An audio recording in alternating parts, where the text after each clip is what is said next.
우리가 살면서 이 세 가지의 질문에 대한 대답할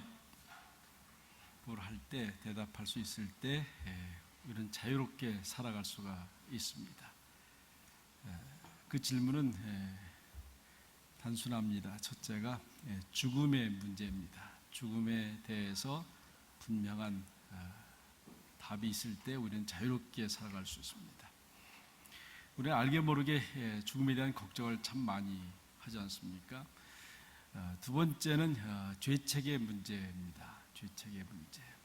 어떤 잘못된 일이 생기면 혹시 내가 죄를 져서 그런 게 아닌가? 예수님한테도 제자들이 그렇게 질문하지 않습니까? 누구의 죄 때문에 그런 겁니까? 그러니까 늘 이 일을 죄의 문제하고 이렇게 연계시켜서 생각하는 경우들이 많습니다. 그렇기 때문에 죄가 생각나고 죄를 지으면 항상 두려움에 살게 됩니다. 근데 여러분은 그런 질문에 대한 답이 분명하게 있습니다. 예수 그리스도 안에 있는 사람은 결코 정죄되지 않는다. 정죄받을 수 없다. 하나님은 그리스도 안에 있는 모든 사람을 다 용서하셨다. 좀 뻔뻔스러운 대답인 것 같지만 적어도 우리는 그러한 확신과 믿음이 있어야 됩니다. 예수 그리스도 안에 있는 사람은 결코 정죄함이 없다. 세상 사람들에 의해서는 죄 때문에 손가락질 받고 욕을 먹고 할 수 있지만 적어도 그리스도 안에 있는 사람들에 대해서 하나님은 용서하셨다라고 분명하게 그렇게 말씀하고 있습니다. 오늘 예배에 참여한 모든 분들이 이런 하나님의 선언에 대해서 확실한 믿음이 있기를 바라고 또한 그런 믿음을 가지고 살아낼 수 있기를 바랍니다. 또한 마지막에 하나가 허무주의입니다. 언젠가 저도 설교를 하면서 그런 말씀드렸습니다. 내가 목회를 왜 하는지 잘 모르겠다. 내가 하는 이 목회가 하나님 앞에 어떤 의미가 있는지 잘 모르겠다. 그런 의미를 깨닫지 못했을 때 우리는 허무주의에 빠지게 되고 기력을 잃게 됩니다. 이런 허무주의에 대한 분명한 의미에 대한 대답을 할 수 있을 때에만 우리는 자유롭게 살아갈 수 있습니다. 우리는 현대를 불확실한 시대다 그렇게 정의하고 있습니다. 무엇인지 확실한 게 그렇게 많지 않습니다. 특별히 현재 불행이 지금 당하고 있는 고통 자체에 있지 않습니다. 문제는 지금 내가 당하는 그 현실에 대한 미래의 의미를 아느냐 모르느냐 하는 데 있습니다. 내가 아무리 고달프고 힘들고 어렵더라도 내가 스스로 알고 선택한 이 길을 간다고 하면 그 길은 그 화창한 봄날에 가볍게 가는 발걸음과도 같습니다. 문제는 우리가 알고 사느냐 모르고 살아가느냐, 또 내가 스스로 선택하고 살아가느냐 아니면 억지로 사느냐 하는 그런 문제에 있다고 하는 것입니다. 우리 모두는 다 주인이 아니든 종업원일 겁니다. 이런 주인과 종업원의 차이는 뭡니까? 주인은 밤새도록 일을 해도 피곤한 기색이 없지만 종업원은 피곤합니다. 가끔씩 10시 문 닫기 직전에 햄버거를 하나 사 먹으러 갈 때 참 미안한 생각이 듭니다. 주인은 문 닫을 10시에 들어오는 것을 기뻐하고 환영하지만 종업원은 그렇지 않습니다.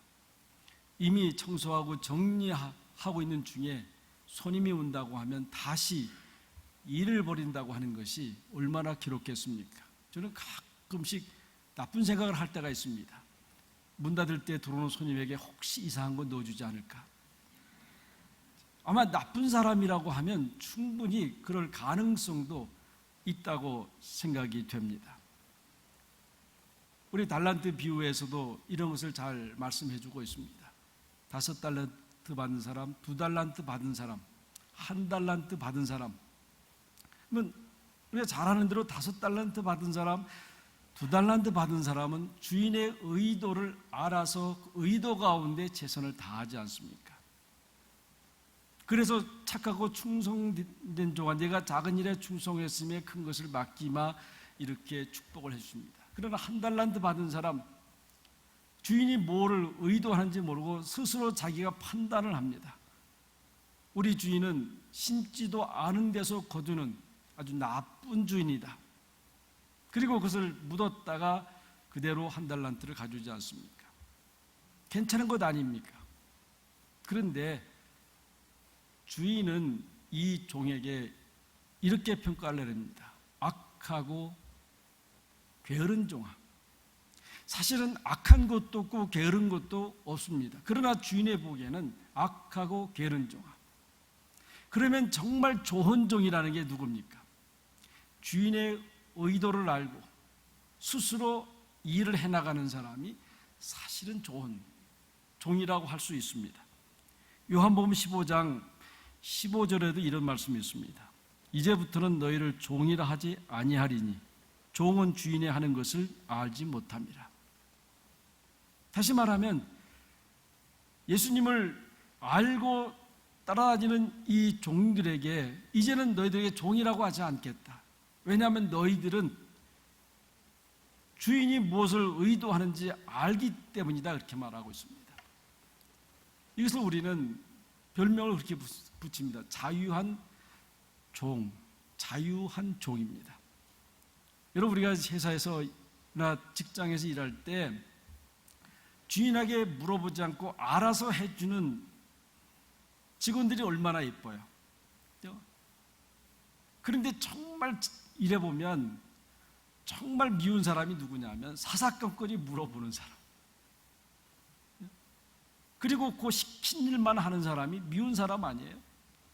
그런데 주인이 시키지 않아도 무엇을 해야 될 줄 알고 그걸 스스로 해주는 종, 이게 자유한 종이라고 할 수 있습니다. 그래서 15장에 보면 예수님은 이제 종이라고 하지 않고 뭐라고 했냐면 친구다, 이렇게 해요. 친구다, 그렇게 얘기를 하고 있습니다. 여러분, 모르고 하는 것과 알고 하는 것하고는 전혀 다르지 않습니까? 모르고 하는 무지에서는 정말 힘들고 피곤합니다. 그러나 알고 하는 것은 피곤하지 않아요. 우리 길도 마찬가지지 않습니까? 처음 가는 길은 굉장히 멀다는 느낌을 가져요. 그러나 다시 알고 되돌아오는 길은 멀다고 하는 느낌을 갖지 않습니다. 이것이 사람이 갖는 감정적인 느낌이라고 할 수 있습니다. 오늘 성경 본문은 사도 바울이 감옥에서 쓴 편지 아닙니까? 그리고 마지막 우리가 읽었듯이 나는 기뻐하고 또한 기뻐하리라. 감옥에 있으면서 나는 기뻐하고 또한 또 기뻐하리라 반복해서, 얼마나 자기가 감옥에 있는 그 의미를 알았으면, 감옥에서 편해서 먹을 것이 풍족해서 기쁘다고 하는 말이 아니에요. 근데 감옥에 있으면서, 지금도 로마에 가면 그것이 실제인지 아닌지는 잘 모르겠습니다. 다만 여기가 바로 사도 바울이 있었던 감옥입니다, 그렇게 얘기를 해요. 그러면 바닥이 바위예요. 바위 가운데 구멍을 뚫어서 새 말뚝을 박아놓고 거기다가 고랑이를 이어서 묶어놓은 거예요. 그런 상황 속에서 나는 기뻐하고 또한 기뻐하리라고 하는 이 의미를 어떻게 우리가 보고 해석할 것인가? 만약에 사도 바울이 감옥 속에서 그렇게 표현했다고 하면 어쩌면 우리 삶 속에서 이러한 삶 속에 나도 그렇게 표현할 수 있지 않을까 하지 않습니까? 그리스도인들은 그렇게 할 수 있는 거죠. 사도 바울은 우리가 아는 대로 참 열정이 있었던 사람이에요. 뭘 하더라도 대충 했던 사람이 아닌 것 같아요. 근데 학문도 열심히 했고 특히 하나님을 섬기는 일은 누구보다도 열심히 하지 않았습니까? 어쨌든 오해에서 비롯된 것이지만 예수 그리스도를 믿는 사람들을 핍박을 했습니다. 아마 그가 열심히 없었다고 하면 예수 믿는 사람이 있든 말든 상관이 하지 않았을 거예요. 근데 그 하나님에 대한 그 열정적인 사랑이 예수 믿는 사람을 핍박하게 되고, 그런 가운데 다메섹에 가다가 예수님을 환상 중에 만나지 않습니까? 거기서 180도 확 바뀌는 거예요. 예수님을 만나면 이렇게 180도 확 바뀌는데 참 중요한 것은 그 열정은 안 바뀐다는 거예요. 거기서 예수님을 만나고 난 다음에 이 부활하신 예수님을 전하고 살아가는 것이 내 사명이다, 그렇게 생각한 거예요. 부활하신 예수님을 만난 그 사건을 통해서 내가 이제는 이 부활하신 생명을 준 이 예수님을 증거하면서 살아가는 것이 내 생애의 목표다, 그렇게 정한 거예요. 그런 가운데 로마서 10장 14절에 보면 이런 고백을 합니다. 그런즉 저희가 믿지 아니하는 일을 어찌 부리리요? 듣지 못한 일을 어찌 믿으리요? 전파는 자가 없이 어찌 들으리요?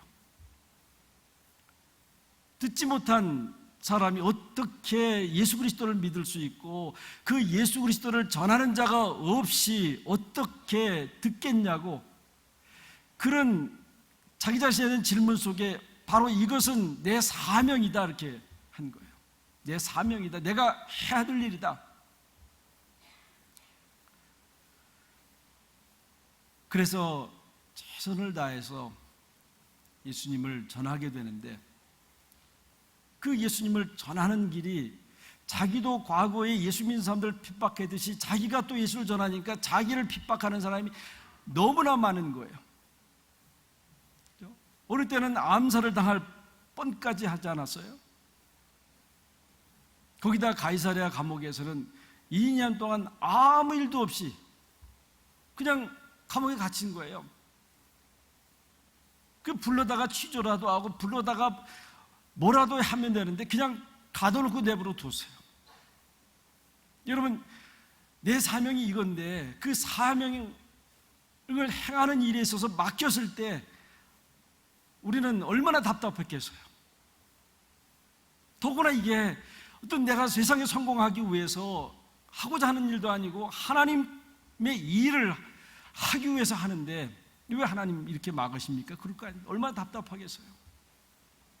우리 성도들 가운데서 가끔 저한테 그런 고백을 하세요. 목사님, 제가 이 사업을 해서 선교를 돕고 하나님 일을 하려고 하는데 왜 이렇게 안 되지요? 그게 그분만의 질문일까요? 그렇지 않을 거라고 생각이 돼요. 어쩌면 정말 주님 앞에 열심히 살아보려고 하는 사람들의 일반적인 공통된 질문이라고 할 수 있을 거예요. 그게 결국 저는 기도하면서 스페인까지 가기를 바랬어요. 그런데 감옥에서 이대로 죽는가 보다. 그런데 그때 히든 카드가 하나 있었어요. 그게 뭐냐면 로마 시민권이 있었어요. 로마 시민권. 이 로마 시민권 그 하나가 얼마나 위력이 큰 건지 몰라요. 우리 금빛교회 목사님이, 김현수 목사님이 calgary에 와서 간증할 때, 간증설교 왔을 때 그러시더라고요.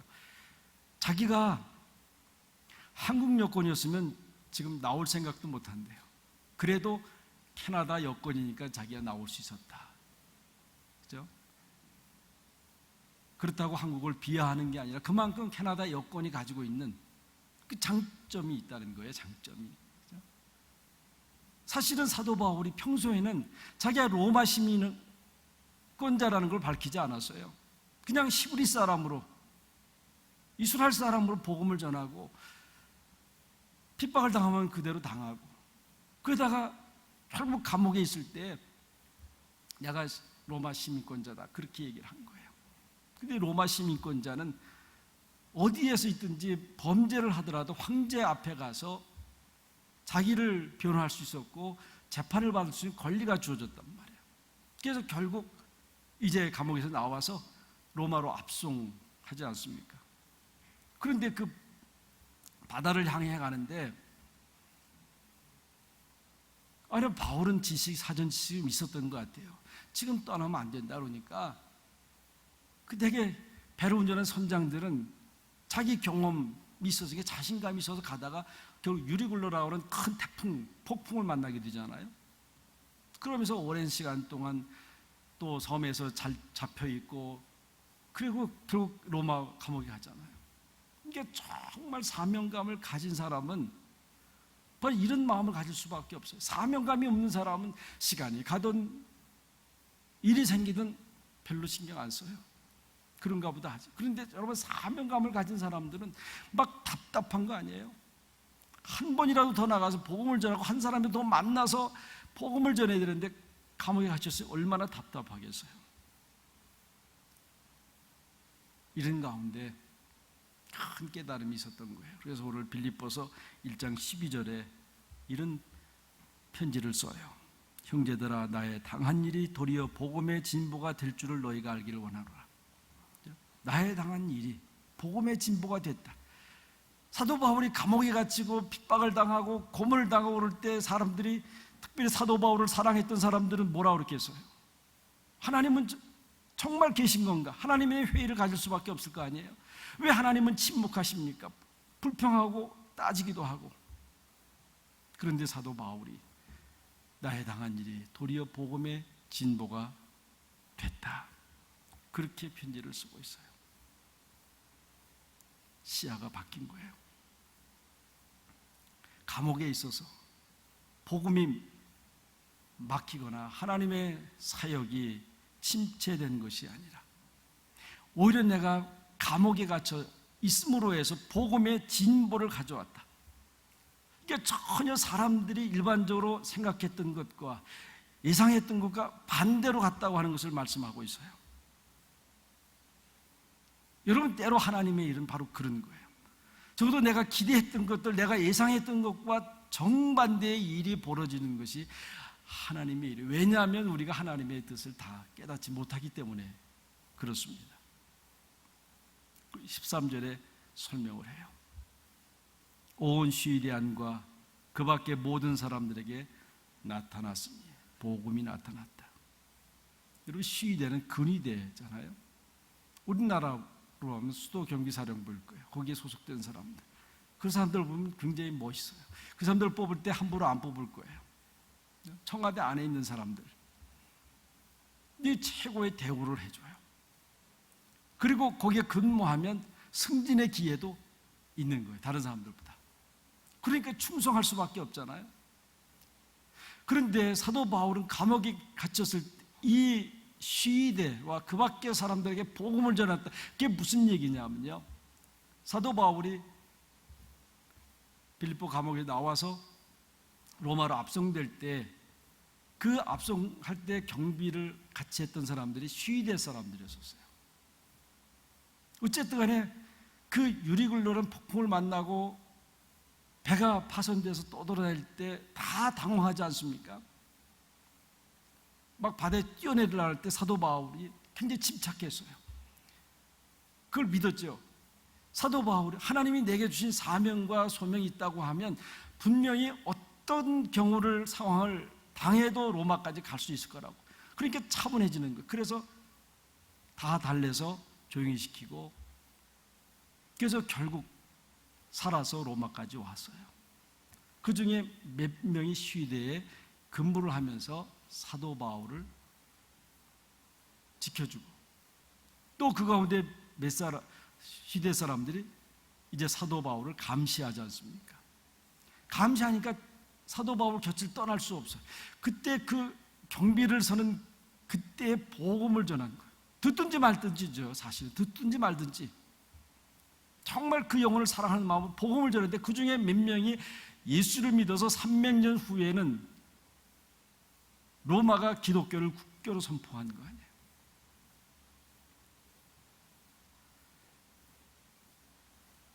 저희 교회 집사님 가운데 한 분이 제가 거기 가서 머리를 깎으면 백인들이 오잖아요. 그래서 제가 앉아 기다리면 끊임없이 복음을 전해요. 그래서 목에다 칼들이 대고 복음 전하니까 꼼짝도 못하고 듣는 거 아니에요? 그러니까 이 미용하시는 분들이 그 직업이 좋더라고요. 복음 전하기. 그래서 적어도 그 시간에는 꼼짝 못하고 들어야 돼요. 좋든지 싫든지 그분이 좋아서 다음에 올지 안 올지 모르지만 하여간 복음을 전해요. 제가 2월 달에 한국 갔는데 오장동 냉면집 가는데 택시를 탔어요. 택시 탔는데 되게 택시 운전하는 분들이 말을 잘하잖아요. 그래서 더 이제 얘기하고 그러는데 이분이 제가 장로입니다 그러더라고요. 은퇴 장로입니다 그러더라고요. 그래서 장로님 연세도 많으신 것 같은데 왜 택시 운전하고 계십니까? 그랬더니만 자기 막 소원이 복음 전하고 싶은 마음이 있었대요. 그런데 직장 생활하고 하다 보니까 복음 전할 기회가 없었는데 이 택시가 제일 좋더라는 거예요. 택시 운전수 보니까. 그래서 자기가 개인 택시 하나를 면허권을 사서 지금 하고 있는데 그런 얘기 하는 거예요. 탈 때부터 내릴 때까지는 자기 말을 들어야 된대요. 자기 말을. 근데 너무너무 감사해서 어차피 장로님 돈 벌려고 하는 거 아니니까 제가 식사 한 끼 살게요. 오장동 냉면집 가서 같이 냉면 먹으면서 이런저런 얘기 하는데 나중에 보니까 이렇게 저렇게 돌려서 아시는 분이더라고요. 여러분, 사도 바울이 바로 그런 거예요. 자기를 감시하는 이 시위대에게 복음을 전했다. 만약에 자기가 그런 일이 없었으면 이 시위대, 군의병, 어떻게 보면 앞으로 고관이 될 사람들에게 복음을 전할 기회가 없었을 건데 이렇게 복음을 전해서 그 로마 황제까지 나중에 예수를 믿게 되잖아요. 그래서 23절에 그런 거예요. 내가 당한 이 고난이 도리어 복음의 진보를 이루었다. 그뿐 아니라 어떤 사람은 15절에 보면 투기와 분쟁으로 있다. 어떤 사람들은 사도 바울을 사랑하는 마음이 있어서 우리가 이렇게 편히 있을 수 있느냐. 그래서 사도 바울이 그렇게 감옥에 갇히고 후에 순교할 때 작은 바울이 많이 나타난 거예요. 그래서 복음의 진보를 이루었다. 그걸 보니까 감옥의 비를 찬 바닥에서 고생하지만 그걸 보고 기뻐하는 거예요. 어떤 방법으로든지 예수 그리스도가 전해지는 그것을 보고 기뻐하는. 여러분, 기뻐하면 상황들을 우리가 능히 이겨갈 수가 있어요. 어떤 일을 당할 때 내가 슬퍼하고 낙심하면, 절망하면 더 깊은 구렁이에 빠지지만 그 일을 기쁨으로 바꾸면 그걸 이겨낼 수 있는 능력이, 힘이 거기서 나온단 말이에요. 여러분, 우리가 당한 일들 1년 동안 쭉 뒤돌아보십시다. 그 일들에 대해서 우리는 어떻게 반응을 해왔습니까? 특별히 어려운 일을 당할 때 우리는 답답해하고 괴롭고 꼭 실패로 돌아가는 것 같았지만 지나가 보면 그 일이 있어서 오늘 내가 됐다라고 고백할 수 있지 않습니까? 나는 꼭 실패한 것 같고 망한 것 같지만 하나님의 일은 더 진보적으로 효과적으로 나타났다라고 우리는 고백할 수 있게 되는 것입니다. 일들은 다 수동적으로 당해요. 사실 내가 미리 고난을 선택해서 하는 사람들은 많지 않습니다. 대부분 다 수동적으로 고난이 주어지게 되어 있어요. 그런데 문제는 그걸 어떻게 능동적으로 이해하느냐, 이게 중요한 것 아닙니까? 수동적으로 됐지만 이것이 나에게는 하나님의 선택이라고 고백하는 거죠. 빌보서 3장에도 그렇게 고백하잖아요. 붙잡힌 바 된 그것을 붙잡으려고 쫓아간다. 붙잡힌 바 된 것은 수동적이에요. 그러나 그것을 쫓아가는 것은 능동적이지 않습니까? 적어도 내가 붙잡혔다고 하면 거기에 무슨 뜻이 있을 거라고 해서 그것을 깊이 묵상하고 그 의미를 찾아내고 그것을 위해서 쫓아 달려가는 그런 인생이 진짜 인생 아닙니까? 선택의 의미를 깨닫지 못하면 꼭 하는 말들이 있어요. 하필 왜 나입니까? 왜 하필 나입니까? 하필 내 가정에 이런 어려움을 줬습니까? 하필 나에게 이런 고통을 주었습니까? 그리고 뒤따라 나오는 말이 불평하는 거 아니에요? 낙심하는 겁니다. 사도행전 8장에 보면 예루살렘에 예수 믿던 사람들이 심각한 핍박이 왔어요. 스데반이 그렇게 되고 난 다음에 대대적으로 예루살렘 안에 있는 그리스찬들이 핍박이 와서 결국 집을 놔두고 고향을 떠나서 정처 없이 흩어지게 되었습니다. 그런데 이들이 흩어지면서 중요한 것을 깨달은 거 아니에요? 중요한 것을 복음을 전하라고. 복음을 전하라고. 여러분, 우리 6.25 전쟁이 동족 상잔의 엄청난 비극 아닙니까? 그러나 우리 예수 믿는 사람들은, 많은 신학자들은 재해석해내요. 많은 사람들이 피 흘려 죽고 이산가족이 생겼지만 그것으로 인해서 남한이 복음화되었습니다. 평양을 제2 예루살렘이라고 그랬어요. 제가 있던 교회 신흥교회라고 있었어요. 부목사에 있을 때 거기에 95%가 평북의 선천이라고 하는 동네, 가물람이라는 동네 사람들이에요. 동네 사람들 서울에 와서 자기들끼리 모여 교회를 세우고 복음을 전하고. 제가 진주에서 보니까 진주에도 평양 사람들이 많이 왔더라고요. 대동강이 그 남강하고 비슷하대요. 여러분, 우리가 하나님의 눈으로 보면 해석이 달라지는 거 아닙니까? 그런데 그렇지 않으면 우리는 신세타령하게 되고 팔자타령하게 되지 않습니까? 여러분, 예수 믿는 사람들은요, 팔자타령하면 그는 잘 모르는 거예요. 그러니까 예수 믿는 사람은 신세타령이라는 게 없어요. 왜 나를 이곳에 와서 이 고생을 하게 하나? 그냥 내버려뒀으면 편하게 살 건데. 여러분, 쓸데없는 소리예요. 여기 왔으면 하나님의 선한 뜻이 있어요. 그것을 뜻을 찾고 그 뜻을 쫓아 사도 바울처럼 달려가는, 그걸 깨닫고 나면 어떤 고백을 해요? 나는 기뻐하고 또한 기뻐하리라. 웃지 마라 간조라고 하는 분이 그 기도문에 이런 기도가 있습니다. 나의 요구를 다 물리치시고 나의 소원을 파하시고 당신의 뜻을 이룬 것에 대해서 감사를 드립니다. 이분도 얼마나 많은 기도를 했어요. 근데 하나님이 기도 안 들어주셨어요. 그런데 훗날 지나가 보니까 하나님의 뜻을 이룬 것을 보니까 감사합니다. 우리가 얼마나 기도를 많이 해요. 만약에요, 하나님이 여러분이 기도하는 것 다 들어주셨다고 생각하면 어찌 됐을까요? 하나님의 기도를 다 들어주셨으면 여기 앉아 남아있을 사람이 별로 없을 거예요. 돈 많이 달라고 하면, 주었으면 그 돈 가지고 어디 가겠어요? 써야 되잖아요.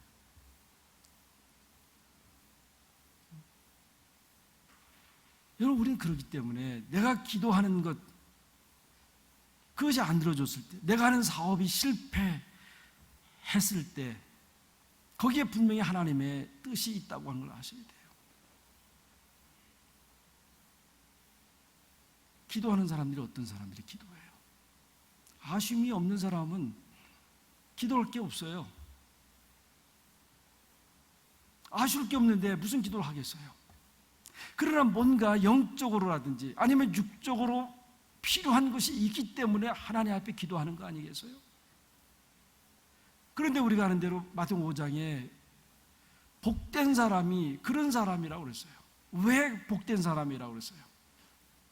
결국 우리는 영적으로 분리된 삶을 살아가요. 하나님과 함께하는 삶이 아니면 세상과 함께하는 삶으로 이게 갈라져요. 누구하고 가깝게 하는 시간이 훨씬 복되겠어요. 할 수 있으면 하나님과 가까이 할 수 있는 사람들이 복된 사람이에요. 적어도 우리는 그렇게 고백할 수 있어야 되지 않습니까? 그거 어떻게 하면 하나님의 내게 두신 뜻을 알 수 있을까? 그 네 가지 방법이 있어요. 첫째는 자신을 부정할 수 있어야 돼요. 우리는 끊임없이 내 욕심이 있어요. 내 욕망이 있어요. 그걸 끊임없이 우리는 십자가에 못 박아야 돼요. 내가 갖고 싶은 것, 되고자 하는 것 자꾸 죄송하지만 십자가에 못 박으셔야 돼요. 부정할 수 있어야 돼요. 부정해도 또 보면 또 그렇게 돼서 또 부정할 수 있어야 돼요. 두 번째는 나 중심에서 하나님 중심으로 생각을 바꿔야 돼요. 나는 실패해도 하나님이 성공하면 된다. 이렇게 바꿀 수 있어야 돼요. 나는 고통스러워도 하나님이 기뻐하시면 된다. 내 자존심은 짓밟혀도 하나님 자존심은 짓밟혀서 안 된다라고 하나님 중심으로 바꿀 수 있어야 돼요.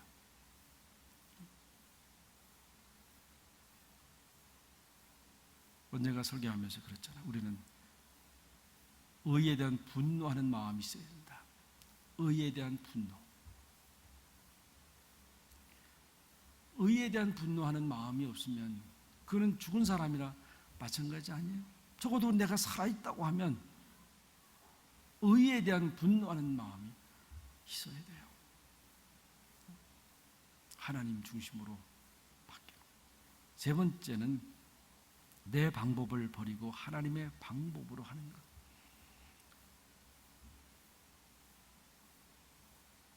저는 캐나다 와서 참 감사한 거 있어요.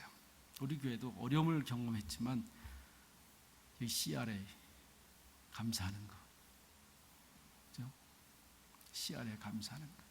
우리 교회가 회개에 대해서 가능한 투명하게 정직하게 하려고 하는데도 걸려요.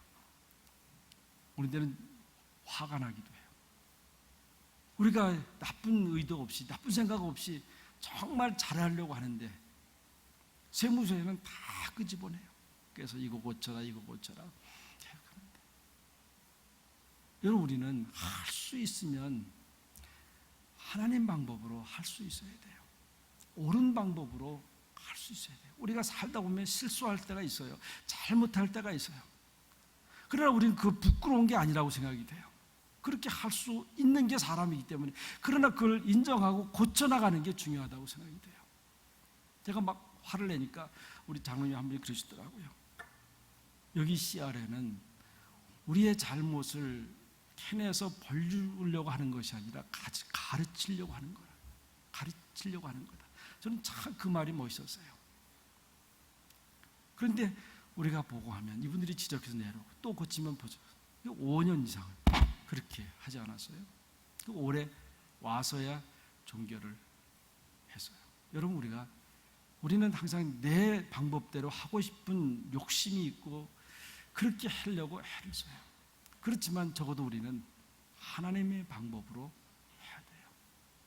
마지막 네 번째는 오늘을 생각하지 말고 하나님 안에 있는 미래를 생각할 수 있어야 된다. 오늘 내가 당하는 현실 그것만 보지 말고 그것을 통해서 하나님이 내게 주시고 하는 미래가 어떤 것인지 볼 수 있는 그런 사람이 돼야 돼요. 우리가 이렇게 네 가지를 쭉 기억하고 내가 당한 현실에 대해서 그런 마음으로 쭉 보면 내가 지금까지 했던 간증과 이후에 내가 말하고 있는 이 간증은 전혀 다르게 돼요. 사도 바울처럼 오늘 내가 당한 그것에 대해서 나는 기뻐하고 또한 기뻐하리라. 왜냐하면 그것을 통해서 하나님의 선한 일을 이루어가는 거기 때문에 그것은 바로 또 나에게는 축복이 되는 것입니다. 기도하겠습니다. 하나님 아버지 고맙습니다. 지난 1년여 동안 우리는 많은 일들을 당하고 경험했습니다. 내가 선택하기보다는 어쩔 수 없이 당했던 많은 아픔들이 있습니다. 오늘 사도 바울이 내가 당한 일이 도리어 복음의 진보가 되었노라 고백하는 것처럼 우리가 당한 그 많은 현실들이 있었기에 오늘 내가 있었음을 고백하고 또 오늘 내가 당하는 그 현실이 훗날 선한 하나님의 일이 됨을 고백할 수 있는, 믿음의 눈으로 볼 수 있는 주의 성도들이 되게 해 주옵소서.